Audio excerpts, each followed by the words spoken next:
Hi there, and welcome to this episode of Write With Me at IELTS Juice. We are going to, as you can see, plan for a letter, and here's the rubric. It says, you eat at your college canteen every lunchtime. Now, let me tell you what I understand from this rubric so far. This is going to assume that you are a college student, because it says at your college. And then it assumes also that you rely heavily on the college canteen. So you eat your lunch at the college canteen. It says every lunchtime. It can be really every day, or every time you're in the college neighborhood, or maybe even in college and it's lunchtime and you don't go out and eat out or grab something on the street. You don't do that. You find yourself at the canteen.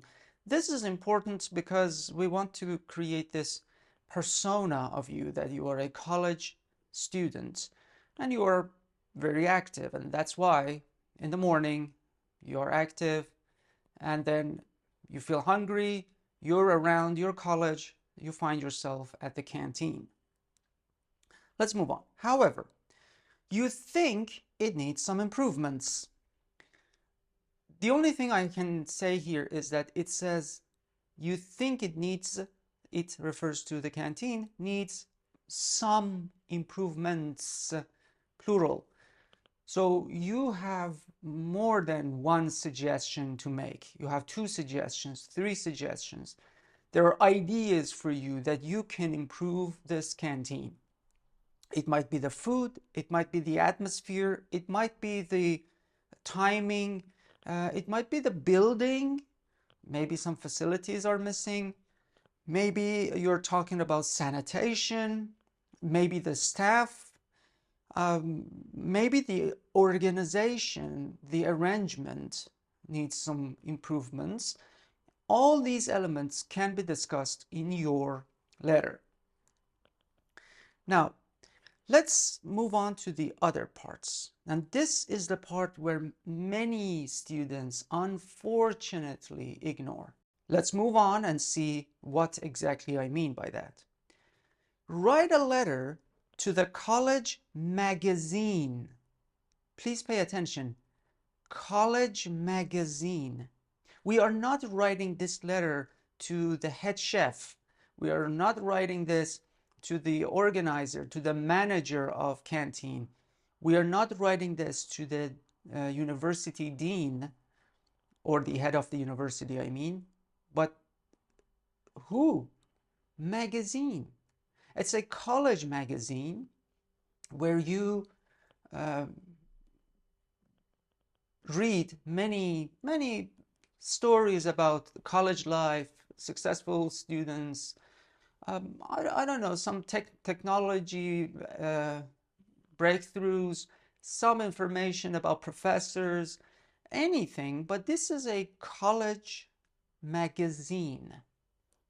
I will get back to this college magazine later on, but just at this point, remember that we are not addressing the person responsible for the organization of this facility, I mean the canteen.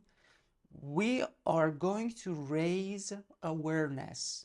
We are going to make this as a public movement. We are going to inform other students about the possibilities that we can do, or authorities can do, about our canteen, about the college canteen.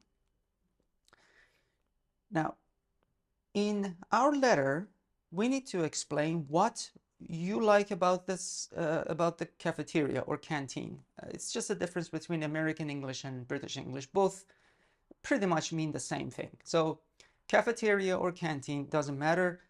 And it says, explain what you like about this place. So you need to go ahead and say, yeah, I really like this and that about the canteen. This is a good approach. We are not going to write a letter just to nag. just to complain. This is not the purpose of this letter.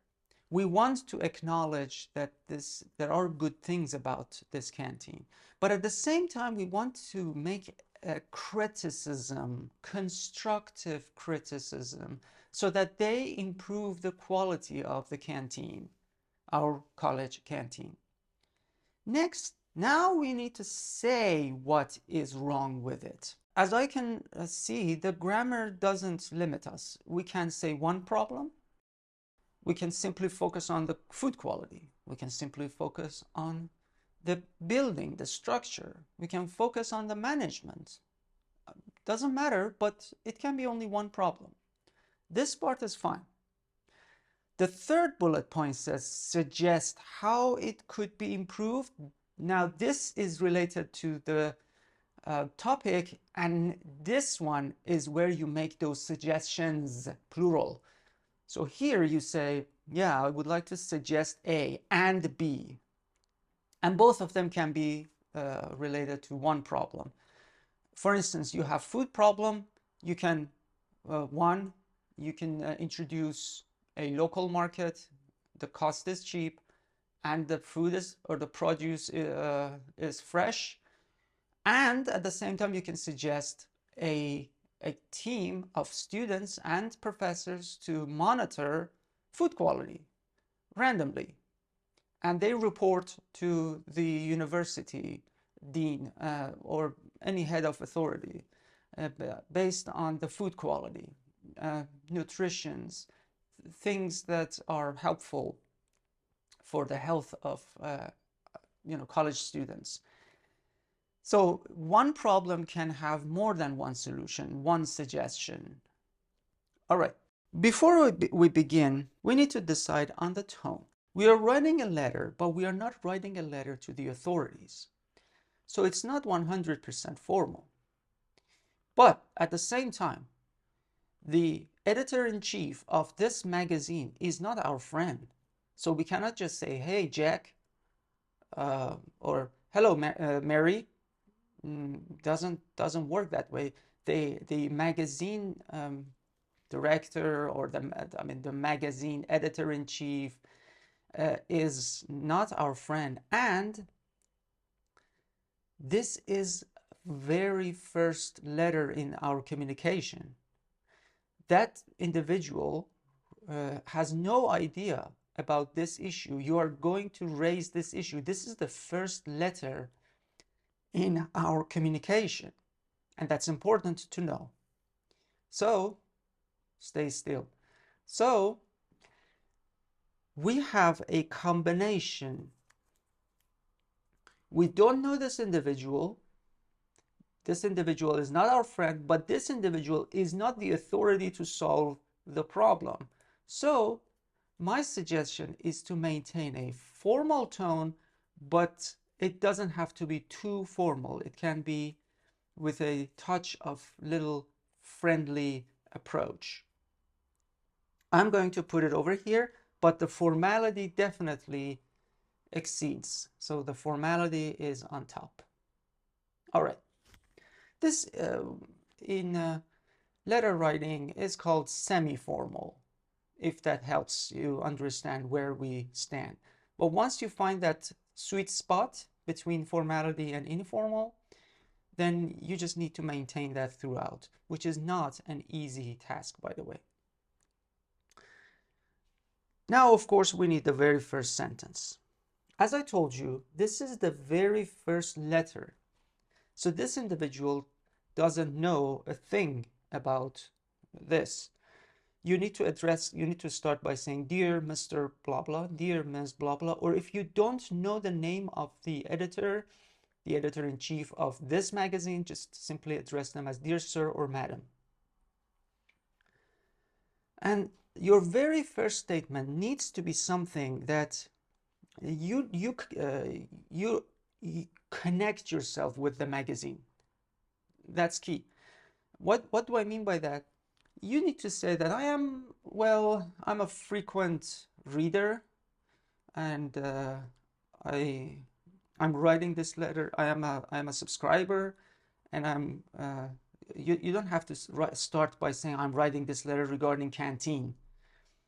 Because imagine the person opening up this and they say, oh, this is regarding canteen, but this is not canteen. We are sitting in the magazine. I am not an authority in canteen. Let's forward this letter to someone else. So they are not going to read the rest of your letter. The very opening statement should be about the magazine, and it should connect you with the magazine. And you need to say that, yeah, I really enjoy this communication. I really enjoy reading your articles about this and that.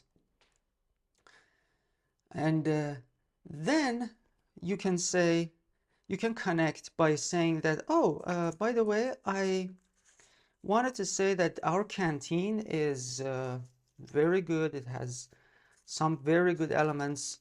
Mention what you really enjoy in the canteen. Or alternatively, you can postpone this and you can focus still on the magazine. So you devote one paragraph about the magazine, and then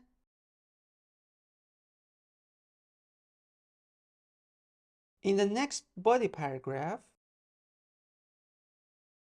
focus on the first bullet point. I find this method clearer.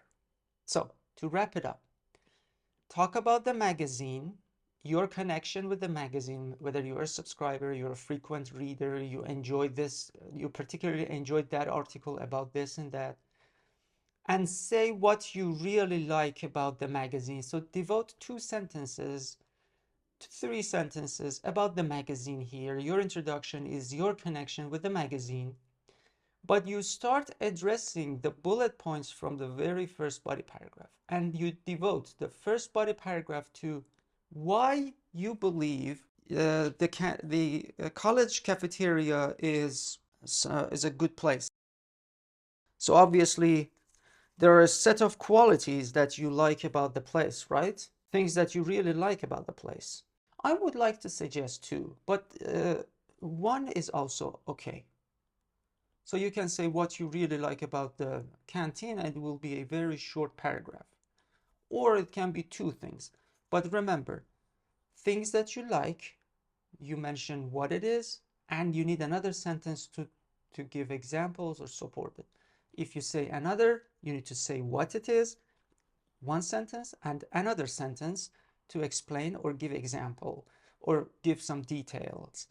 So please, for each quality, at least 2 sentences, 1 sentence to introduce and another sentence to support. 1 sentence to introduce, another sentence to support. 2, 2. Topic sentence is only 1. So we're talking about 3 sentences or 5 sentences. And then I'm gonna ask for a new paragraph to appear here. Thank you. All right. And I'm going to address the, as they say, the elephant in the room. And the elephant in the room means I'm going to talk about the problem. So I need another topic sentence, and I need to say what the problem is. So you can say 1 problem, and it's fine. But you can, again, make it 2. You can mention 2 problems. But my suggestion is that you stick to 1 problem, because we would like to focus. We don't want to make it like a letter of complaints.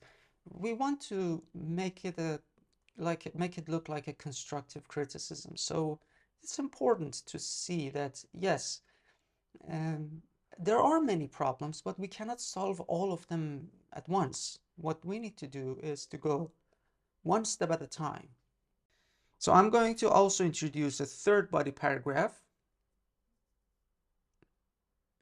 And the 3rd body paragraph, of course, is going to appear over here, like this. It needs another topic sentence.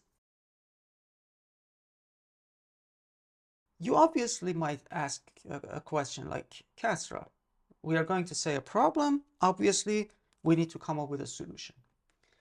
I understand your reasoning. I totally understand. But I need to go back to the rubric and remind you, you are a college student. That means you are between the ages of 18, 19, and 22, 23. And you haven't had a job experience solid enough to comment on a solution. You've never been a chef. At that age, you do not have much experience. You haven't done many things in life. That's highly unlikely that you can offer solutions to this magazine to publish for other people to see. So my suggestion here is to reframe this. Instead of giving solutions from the authority, from somebody who knows these things and how to solve them and has solved them already, I think you do not have that position yet. So let's focus on giving suggestions. And here I definitely recommend that you write more than one suggestion. It has to be at least two, because these are the ways that you can improve this problem. If you were to put two problems, make sure that that suggestion A solves problem 1 and suggestion B is related to problem 2. And remember to make this a humble reference. Make suggestions, because this guy is like you. He doesn't have any authority, or she doesn't have any authority. You need to come up with suggestions so that people can see, and you want this to be a discourse. You want this to for people actually to start talking about, and the university students or the college students start talking about this. We want people to start debating these suggestions. They might accept both of them, one of them, none of them, and they can come up with other suggestions. So that's why I am saying, don't put yourself in a position of authority. Just make suggestions. I'm going to need to ask these sentences to be over there, because I'm going to finish this letter by adding my closing statement. My closing statement is going to say that just wrap up and say that this is this is a great chance for us to improve the quality of or the facility, our canteen, our lunchtime, things like that. And then we express our gratitude. We express our gratitude. We always do that. I want you to acknowledge, we always finish, even the most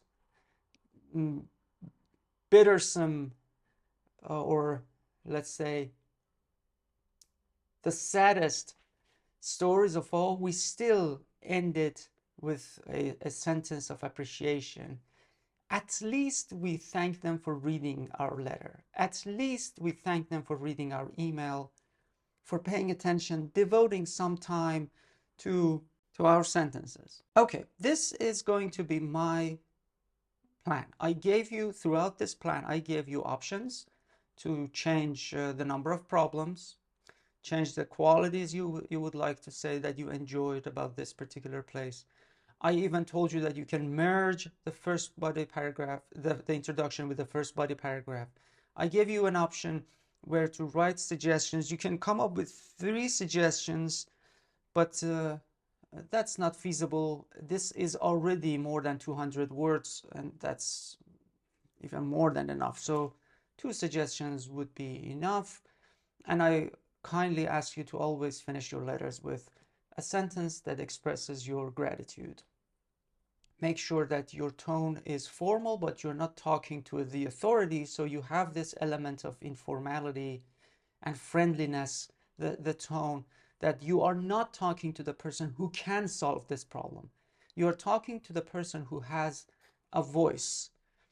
And people, students, college students, read the articles in his or her magazine. So you are giving him or her content. And that is an excellent opportunity for us. If you wish to see a sample on this particular rubric done and improved, click over here. If you wish to see other videos like this with a little green apple where we plan for task 1s, task 2s, letters, reports, or essays, click over here, and please eat healthy.